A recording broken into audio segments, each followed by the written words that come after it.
So it is that time. It is that time of year. It is March Madness, one of the most exciting, one of the most anticipated moments of all of sports here for anyone all across the sports field for fans, regardless if you are a basketball fan or not. I'm not the biggest basketball fan. I really don't watch that much of the NBA. I watch a little college basketball. It's mostly, of course, if you follow me on my page and so forth, it's predominantly NFL, college football, anything like that. Anything related to football is I cover. I touch on stuff here and there, but you best believe we're gonna be sitting down and watching the most games as possible for this tournament.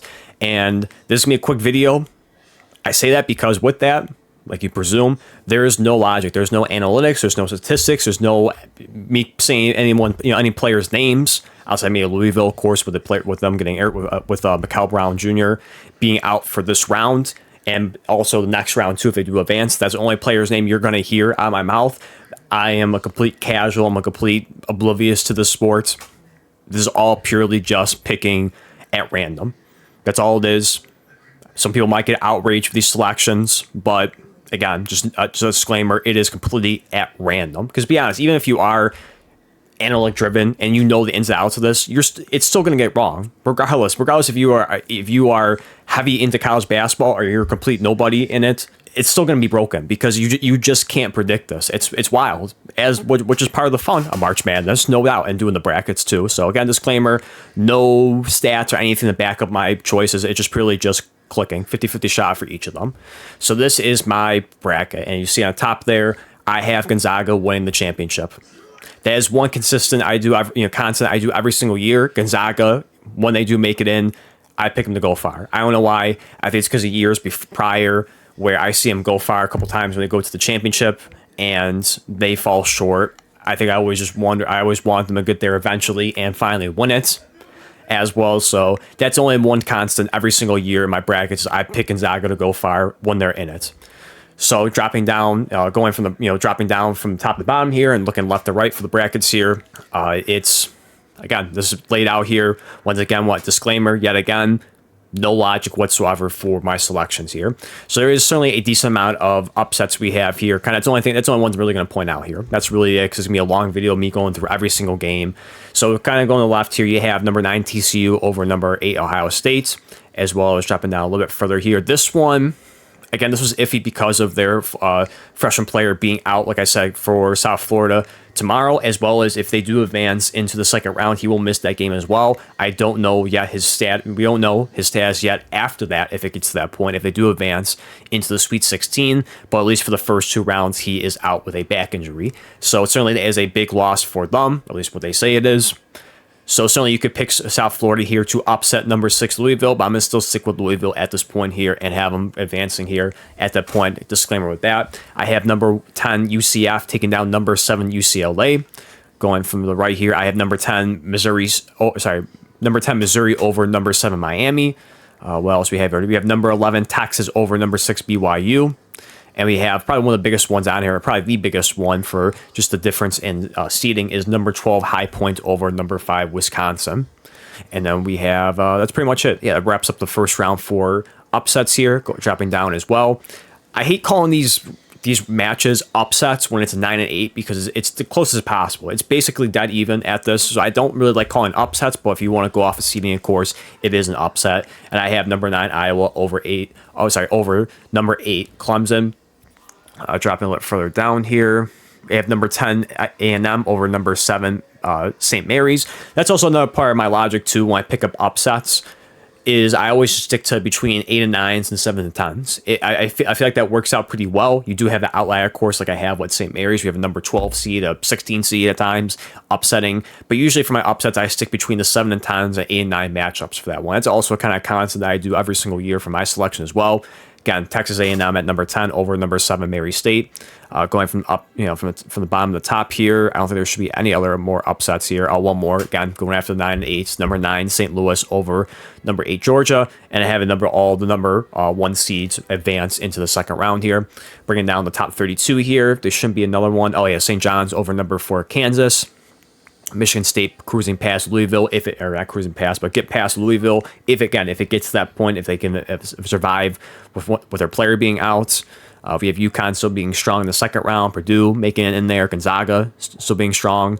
Arkansas over High Point, Villanova. That's a big upset there that I have in the second round. Villanova over Arizona. A lot of people will pick them. They have picked Arizona to go far and win it all, of course, being a number 1 seed.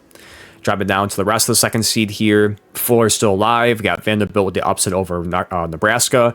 Number 6 North Carolina over number 3 Illinois. Houston ends the Cinderella story per se for Texas A&M in the second round. We have Iowa State moving over Kansas. Upset with number 6 Tennessee over number 3 Virginia.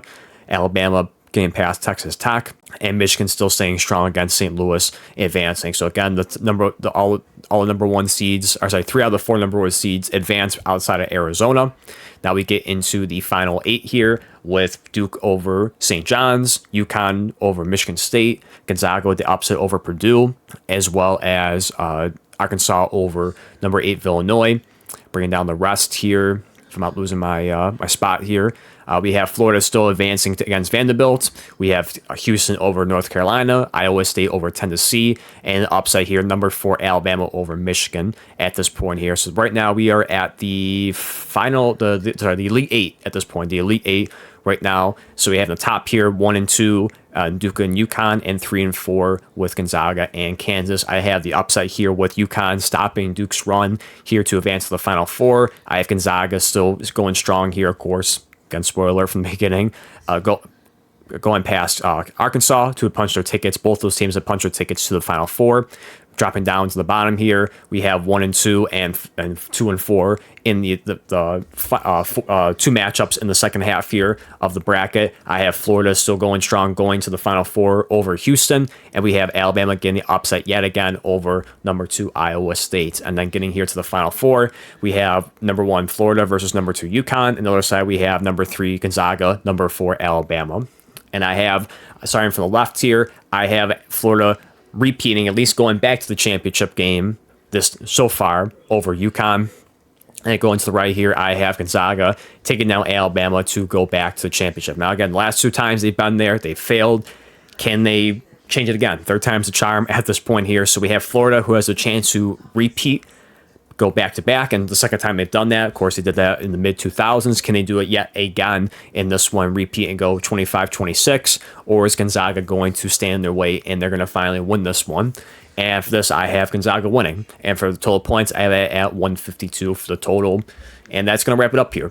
That's pretty much it. Once again, no logic, no statistics, no analytics, no players in depth of that. It's just purely me being casual, picking the brackets.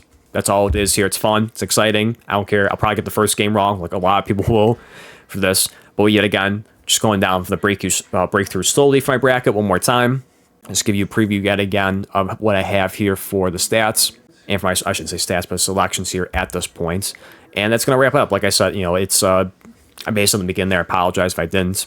Talking a lot here. I did leave a link or send a link on my Twitter page at Sports Bruisers if you want to go check that out there, where if you want to go there, you have to scroll down a little bit because I have a lot of posts and reposts of other news coming up earlier as the day has gone on. But you will see a link down for the bracket, for my brackets. If you want to click that and take a longer look at it, you surely can do so. Or I'll leave a link down below, of course, to make it easier in the description to give you the link to look at it yourselves. But again, I have Gonzaga win the championship in the Final 4, Florida, UConn, Alabama, Gonzaga for your Final 4 here. Again, Gonzaga, your 2026 March Madness champions. In my brackets, 152 total points if it gets to that point for the tiebreaker. So with that, best wishes to everyone, to the fans first and foremost for your brackets. Let's see if we can finally get a perfect bracket for once. Make some money off it. To the players, stay safe, stay healthy, have a great time. Hopefully all you guys can go far, and we'll see who comes out on top.